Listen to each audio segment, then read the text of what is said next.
everybody, welcome to Talking Shop with Ted. Ted King here. I have my literal and figurative mechanic hat on, and I want to talk to you about something today that is inherently contradictory, inherently a little bit diametric, and that is for the following reasons. One, it is simple. It is utterly uncomplex. On the other hand, it can be very complex, and especially in this age of modern cycling, modern gravel cycling, we think about it nonstop. Another one, it's ubiquitous. It's everywhere. It is quite literally free. And on the other hand of that, it can be very costly. You can spend a lot of money thinking about this thing, as we're going to talk about today. And number three, there are nearly infinite ways to use this thing. There are infinite ways to support this habit, if you will. And yet the reality is you need just one of them. So let's dive into what we're going to talk about today, and that is how to inflate bicycle tires. If you are anything like me, you have a whole smattering of tools to do the job. We're gonna talk about those one at a time today. So, pocket pumps have been around for ages. When they work well, they work very well.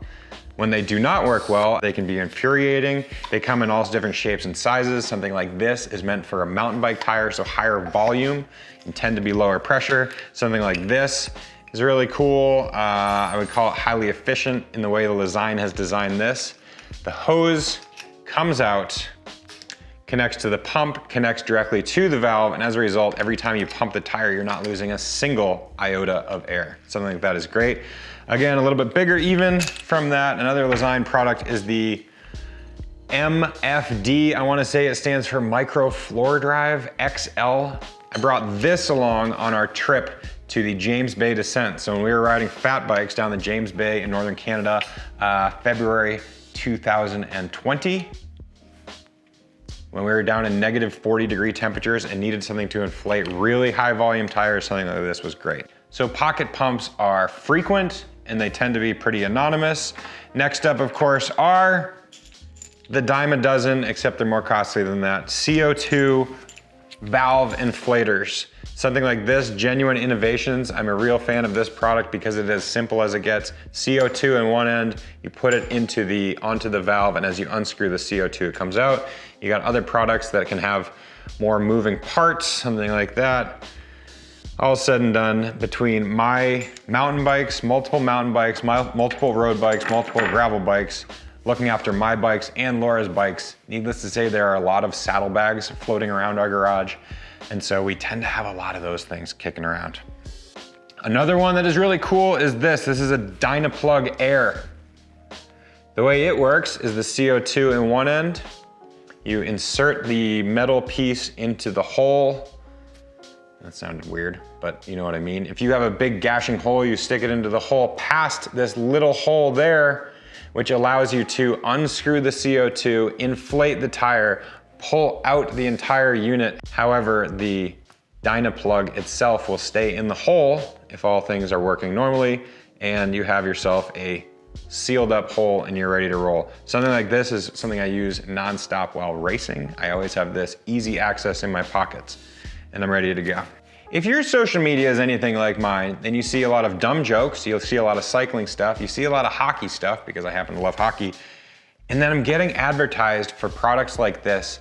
The Hoto Air Pump Pocket, a pocket-sized bike pump for on-the-go inflation, which is literally a USB charged air compressor.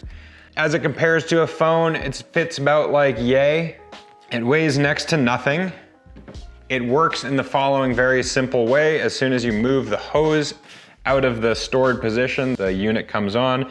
It has two preset pressures, which of course you can adjust positive or negative with these very simple buttons. And then as soon as you press the go button, you're filling your tire up with air.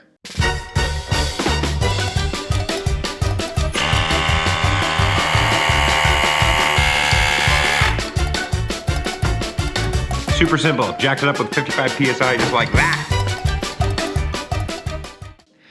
Additionally, it comes with the following accessories. Okay, so as is, it's ready to go for a Schrader valve. We have the standard Schrader chuck, which is a very common item for your Schrader valve. If you're anything like me, then you're gonna be using the Presta valve attachment. I basically have this thing living in there.